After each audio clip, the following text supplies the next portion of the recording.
Quedan muy pocos días para la investidura de Feijóo, una investidura que previsiblemente va a fallar, y una vez falle ya será el turno de Pedro Sánchez. Lo más probable a día de hoy es que la investidura de Pedro Sánchez salga adelante y sea presidente, a no ser que a algún diputado del PSOE se le ocurra traicionar a su partido. Esto es lo que se conoce tradicionalmente como tamallazo, y hay mucha gente preocupada porque creen que es una opción muy real. O sea que vamos a hablar precisamente del tamallazo, de si qué condiciones hay. ¿Es probable que se produzca un tamallazo? ¿Puede fallar la investidura de Pedro Sánchez aún con el apoyo de Junts? Vamos a verlo.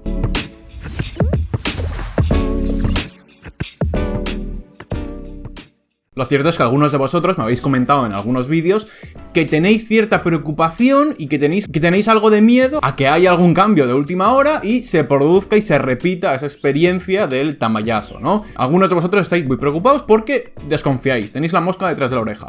Y es normal, y más atendiendo a esa experiencia, esa situación que ya se vivió en 2003. Vamos a hacer primero un mini resumen para quien no sepa lo que es el tamallazo, aunque muchos de vosotros ya lo conoceréis. El concepto de tamallazo viene del apellido Tamayo, que correspondía al diputado Eduardo Tamayo de la Comunidad de Madrid, y que fue este mismo diputado el que, tras traicionar a su partido de la Comunidad de Madrid, hizo que estos perdieran la autonomía y el gobierno autonómico. Estamos en mayo de 2003, elecciones a la Asamblea de Madrid, y resulta que Esperanza Aguirre consigue con el PP ser el partido más votado y el partido con más escaños. Básicamente como pasa ahora a nivel estatal. Sin embargo, la suma entre el PSOE y entre Izquierda Unida conseguía más escaños que el PP de Esperanza Aguirre, por lo que el candidato que iba a ser investido presidente era Rafael Simancas, del PSOE. O sea que esto es muy similar a lo que está pasando ahora. Aunque el PP tenía más escaños y más votos, no había ganado las elecciones, porque al final iba a ser Izquierda Unida y el PSOE los que iban a gobernar. ¿Qué pasa? Pues que llega el día de investir a Rafael Simancas como presidente y a la hora de votar hay dos diputados que no encuentran, que no saben dónde están, que han desaparecido. Estos diputados eran Eduardo Tamayo, de ahí el nombre del tamallazo, y María Teresa Sáez. Claro, tú imagínate el caos. Finalmente no aparecieron,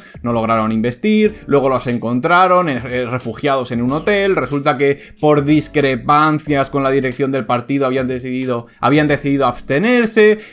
Obviamente acusaron al PP de haberlos comprado, de corrupción. En fin, tiene un trasfondo increíble y yo os recomiendo a los que no sepáis tanto sobre el tema ver algún documental o varias noticias, porque sinceramente es increíble. El caso es que como se abstuvieron estos dos diputados del PSOE, no lograron investir al candidato del PSOE e inevitablemente se llegó a una repetición electoral. Y es aquí ya, en esta repetición electoral, en la que el PP de Esperanza Aguirre consiguió esos dos diputados más que le hacían falta para tener la mayoría y poder gobernar en solitario. ¿Por qué ahora hay una sombra del tamallazo? ¿Por qué es normal que haya gente dentro del PSOE, haya militantes que pues tengan ese miedo y tengan esa experiencia, ese trauma también, podemos decirlo, ¿no? De esa experiencia traumática que fue el tamallazo? Pues a ver, ahora mismo sí que hay alguna serie de condiciones que pueden hacernos pensar que podría darse un tamallazo. Por ejemplo, primero de todo, las voces internas y las críticas de líderes o de algunos candidatos o diputados del PSOE.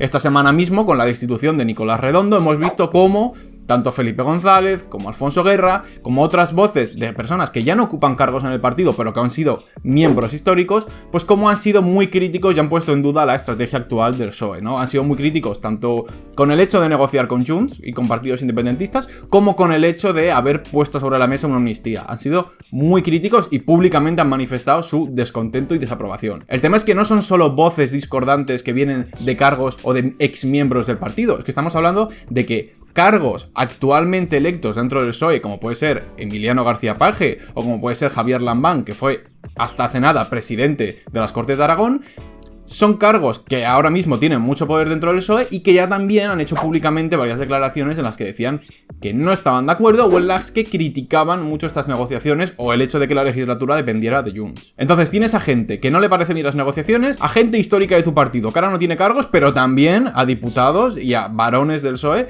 que tienen peso. Entonces, ya de por sí esas voces discordantes te pueden hacer coger y decir, ostras, no cambiarán al final la decisión de su voto, ¿no?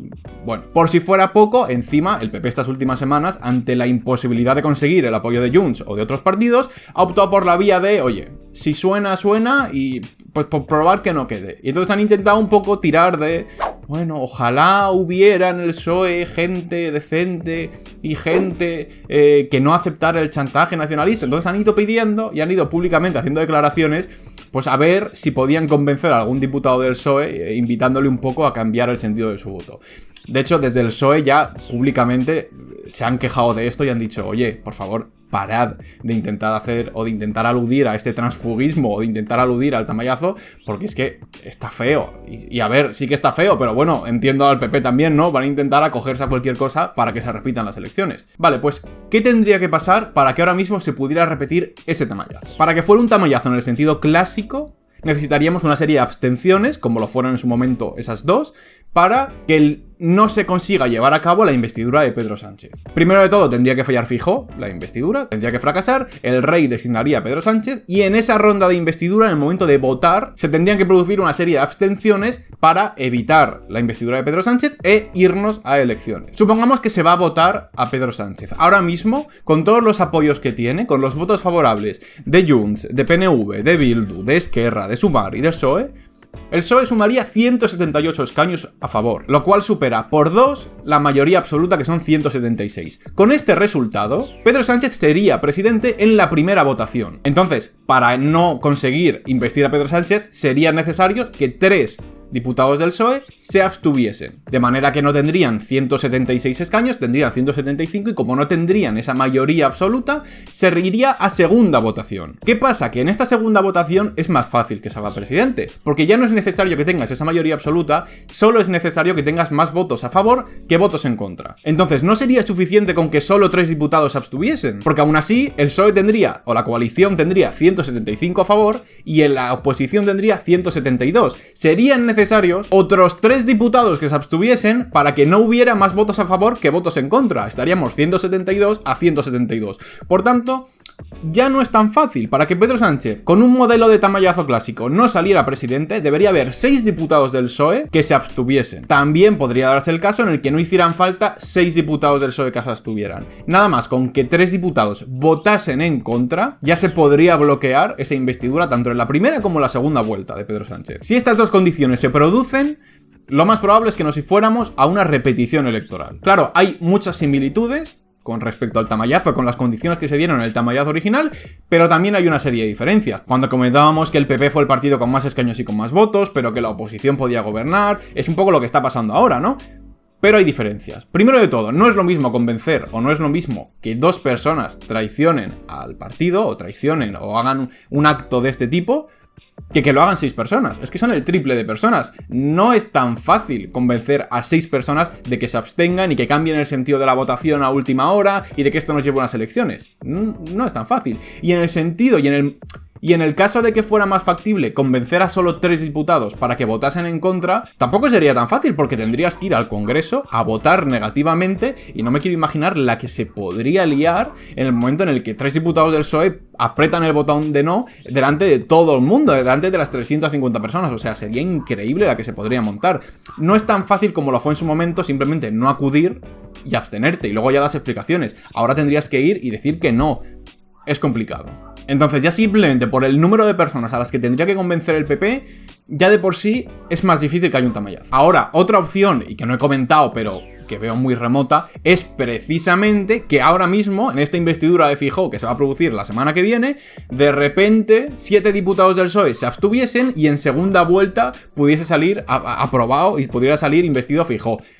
Bueno, yo qué sé, lo vería muy difícil. Más que nada porque es que ahora ni se ha propuesto una amnistía. No tendrían argumentos esos diputados del PSOE para investir a Feijóo. O sea, sería algo súper remoto, pero bueno, yo qué sé, por contemplar las posibilidades. Ahora, intento hacer una lista de pros y contras de cosas por las que creo que sí que se podría hablar de un posible tamallazo y cosas por las que creo que no. Como hemos comentado antes, los primeros argumentos a favor, a pensar de que sí que se puede producir un tamallazo, es precisamente esa discrepancia interna con la vieja guardia del PSOE y con algunos cargos electos actualmente en el PSOE, y esa presión que está ejerciendo el PP y que, oye, quién sabe si de manera paralela y de manera privada está habiendo contactos y puede haber algún tipo de, pues no sé, práctica corrupta. Pero el mayor incentivo para que se pueda dar este tamallazo sería precisamente esas negociaciones con Junts, que sabemos que se van a dar, pero no sabemos hasta dónde van a llegar. Y a día de hoy no tenemos la certeza de que vaya a ser una amnistía ni con qué condiciones. Pero en el caso de que se llegase y se avanzase hasta ese punto, pues sí que podría ser que hubiera diputados que cambiasen el sentido de su voto y que por un imperativo ético y moral dijeran que no van a apoyar o no van a investir a Pedro Sánchez. Claro, esto es interesante porque Junts quiere tener firmada la amnistía antes de la investidura. Junts no se la quiere jugar a hacer presidente a Pedro Sánchez y luego de repente negociar o ver qué pasa con la amnistía. No, ellos quieren tenerlo por adelantado. Y en este sentido, el hecho de que se dé por adelantado sí que podría favorecer que se diera un hipotético tamallazo, porque ya tendrías por escrito y ya tendrías formalmente expresado ese deseo de producirse la amnistía. Ya no estaríamos hablando de un hipotético, ya no tendrías que hacer un tamallazo en base a lo que creo que va a hacer el partido, sino que ya tendrías constancia de esa amnistía. Por lo tanto, eso sí que podría ser un aliciente. Ahora bien, yo creo que hay muchos más motivos en contra y muchos más motivos para pensar que no se va a dar. Que a lo mejor la posibilidad siempre está ahí y siempre es algo remoto, y yo creo que también la gente que vivió el tamallazo en 2003 pues siempre va a tener ese recuerdo y ese trauma al final, y va a vivir siempre este tipo de votaciones con miedo. Pero yo creo que no hay tampoco motivos de peso para creer que vaya a darse. Primero porque, como os he dicho, por una mera cuestión aritmética, hay más diputados que tendrían que traicionar al partido. Hay más diputados que convencer y es complicado, no es tan fácil. Es más fácil que sea solamente una persona que sean 7. Segundo lugar, estamos hablando del Parlamento. O sea, no estamos hablando de un Parlamento autonómico. Estamos hablando del Congreso de los Diputados, a nivel estatal. Lo que está en juego es acceder a la presidencia del gobierno, no a una presidencia autonómica. Entonces, ostras, sería un caso sin precedentes, que no es por desmerecer y por quitar importancia al tamallazo de 2003, pero no tiene el mismo peso ni la misma relevancia un acto de este tipo a nivel estatal como a nivel autonómico, o sea. Y lo peor, y yo creo que el argumento que más nos aleja de un posible tamallazo, es que no cambiaría nada. O sea, aun con este tamallazo, lo más normal es que se repitan elecciones y sigan exactamente igual que ahora. O sea, que tendrías otra vez que negociar con Junts, tendrías que estar otra vez en las mismas y no solucionarías nada. En el caso de 2003 sí que es verdad que la diferencia entre que gobernara el PP y no estaba básicamente a 1 o 2 escaños. A poco que hubiera un mínimo movimiento electoral, se podía evitar el bloqueo. El tema es que ahora, aunque haya tamallazo, lo más normal es que vuelva a haber elecciones. ¿Y qué vas a hacer? ¿Vas a hacer otro tamallazo? ¿Vas a hacer un tamallazo infinito? Pues no. De hecho, he estado buscando encuestas de 2003 de cómo afectó al voto ese tamallazo, y la realidad es que la mayoría de españoles no querían y manifestaron el deseo de no cambiar el voto. Lo que pasa es que en la realidad, como los resultados estaban tan apretados, a poco que bailaron 2 escaños, pues consiguió la mayoría Esperanza Aguirre. Pero lo normal es que en caso de un tamallazo, si se diera ahora, no cambiase tanto el sentido del voto con respecto a hace 1 o 2 meses. Luego esa es otra. Feijóo no puede convencer y no puede liderar a la gente de su partido. Tú imagínate que tenga que convencer a gente del PSOE. O sea, ahora mismo es tal la situación de inestabilidad y de crisis en el PP que yo no creo que sea posible, o que haya diputados del PSOE que sean capaces de arriesgar su puesto y su cargo en el partido simplemente porque sea Feijóo el presidente. Es que no lo veo. Además, ¿qué es lo que digo? El PSOE, dentro de lo que cabe, tiene unas perspectivas de mejora. Quiero decir, ¿qué diputado del PSOE actualmente va a querer arriesgar su carrera a corto o medio plazo, teniendo en cuenta que vas a presidir el Ejecutivo 4 años, simplemente por evitar y por repetir unas elecciones que van a acabar igual? Pues es que no lo veo. Y luego también hay que tener en cuenta que esta experiencia previa, este recuerdo del tamallazo, está muy presente a día de hoy, y yo entiendo y quiero creer que los partidos obran y toman sus precauciones teniendo en cuenta que este tipo de cosas pueden pasar. Entonces yo creo que los mecanismos de control en los partidos se habrán aumentado y pues intentará evitar de cualquier forma. O sea, en 2003 nadie podía pensar, o era muy difícil pensar, que podía darse. Ahora, ya teniendo la experiencia y ya siempre hablando de tamallazo, pues es más difícil que pase. De hecho, a día de hoy veo más posible un tamallazo a la inversa que un tamallazo que traiciona al PSOE. O sea, veo más posible que diputados del PP, discontentos con la línea y con la actuación del partido, voten favorablemente a Sánchez que viceversa. O sea que creo que no hay motivos para estar tan preocupado por el tamallazo. De todas formas, siempre es una posibilidad. O sea, aunque los diputados asuman la disciplina de voto de su partido y voten todos a una, las actas de diputados son individuales y los diputados pueden votar libremente. Por lo tanto, siempre va a estar ahí esa incógnita, esa duda que en cualquier momento, pues, puede producir un hecho histórico como estos. De todas formas, yo a los que tenéis dudas sobre un tamallazo lo entiendo, pero creo que a día de hoy no se dan tantas condiciones como para que se vuelva a repetir este suceso. De todas formas, bueno, el próximo día, cuando sea la investidura de Pedro Sánchez, pues estaremos atentos y ansiosos viendo el recuento a ver si finalmente suman los 178 escaños que necesita. Así que nada, esto ha sido todo. Coméntame en la descripción qué te ha parecido, qué recuerdos te trae el tamallazo, ¿Cómo lo viviste? Si lo viviste en su momento. Yo, obviamente, pues tenía 3 años. Imagínate, pues no lo viví el tamallazo. Sin embargo, es algo que una vez te informas, ves y lees, te llama mucho la atención. Así que nada, esto ha sido todo. Déjame en los comentarios qué te ha parecido. Deja un like y suscríbete si no lo estás. Y nos vemos en el próximo vídeo.